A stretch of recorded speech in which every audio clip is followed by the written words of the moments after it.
Et ce soir, on parle littérature avec Marie-Julie Chalut d'Africulture. Bonsoir Marie-Julie. Alors vous avez lu pour nous le roman de l'écrivain nigérian Aboubacar Adam Ibrahim, La saison des fleurs de flammes. C'est publié aux éditions de l'Observatoire. C'est un premier roman et c'est l'histoire d'une passion interdite, hein, c'est ça? Oui, et en effet, dans ce roman, il va raconter une histoire d'amour inattendue entre Adjia Binta, une veuve d'une cinquantaine d'années, pieuse musulmane, avec un jeune dealer, Reza, qui un jour va rentrer chez elle par effraction.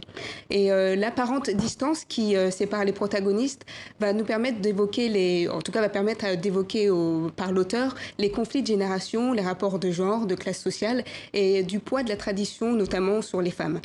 Cependant, il y a un lien intime qui les unit, ces deux personnages, et ils vont pas se le dire, mais en tout cas, Reza voit en Adjia sa mère qu'il a abandonnée quand il était enfant, et Adjia voit en Reza son fils qu'elle a perdu qu'elle a perdu très tôt, qui était aussi un dealer, et à qui elle n'a pas pu dire l'amour qu'elle ressentait dû à la pudeur qu'elle devait respecter.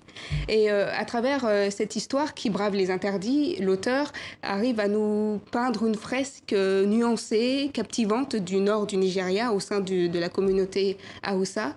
Et il interroge les tabous, les normes sociales, il interroge la société de manière... Oui, c'est ça, hein. Vous disiez tout à l'heure que c'est bien plus qu'un roman, en fait. C'est vraiment une fresque avec un très beau souffle littéraire. Oui, et le récit traverse plusieurs genres, le thriller sociopolitique, la passion amoureuse, la saga familiale, marquée par la grande histoire. On apprend que Binta, par exemple, perd son mari lors d'affrontements entre chrétiens et musulmans dans la ville de Jos. Et du coup, on est englobé en fait dans un récit très... alors, je perds mes mots, pardon. On va les retrouver, hein. En fait, oui, voilà. On est englobé par ce récit avec de nombreux personnages et aussi on est emprunté de la culture populaire Hausa avec nos sens sont sans cesse éveillés, titillés, avec de la musique populaire. C'est-à-dire qu'on est à la fois dans son histoire à elle avec ce jeune homme et à la fois dans l'histoire du Nigeria, dans la culture populaire. Et par les senteurs de la cuisine, par les couleurs chatoyantes des vêtements. Et la langue aussi a un très fort pouvoir dans ce roman.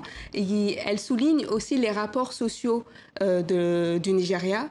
Et le roman fait d'ailleurs une critique politique du Nigeria contemporain, miné par la corruption, la violence du terrorisme de Boko Haram, la présence néocoloniale d'entrepreneurs chinois, par exemple. Et aussi une critique sociale, vous disiez. Sociale et d'ailleurs, est-ce qu'elle va réussir à s'affranchir du poids de la société? Parce que c'est quand même... elle est en train de transgresser, là, avec cette histoire. Oui, totalement. Et elle est touchante par ça, parce qu'elle va sans cesse chercher à trouver sa liberté. Et avec son histoire avec Reza, elle va trouver la force de son désir. Et pour un personnage féminin, c'est assez fort, puisque jusque-là, elle était dans un mariage arrangé, elle n'a pas su éprouver ses sens, ses désirs.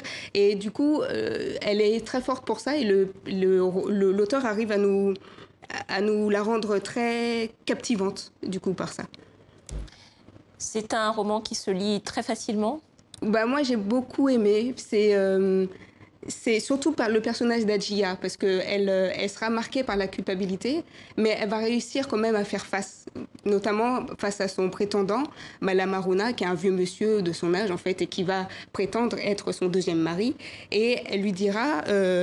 laissez-moi me donner à qui bon me semble par la fin. Donc voilà, elle... Personnage de femme forte africaine, La saison des fleurs de flammes, premier roman de l'écrivain nigérian Aboubacar Adam Ibrahim, publié aux éditions de l'Observatoire.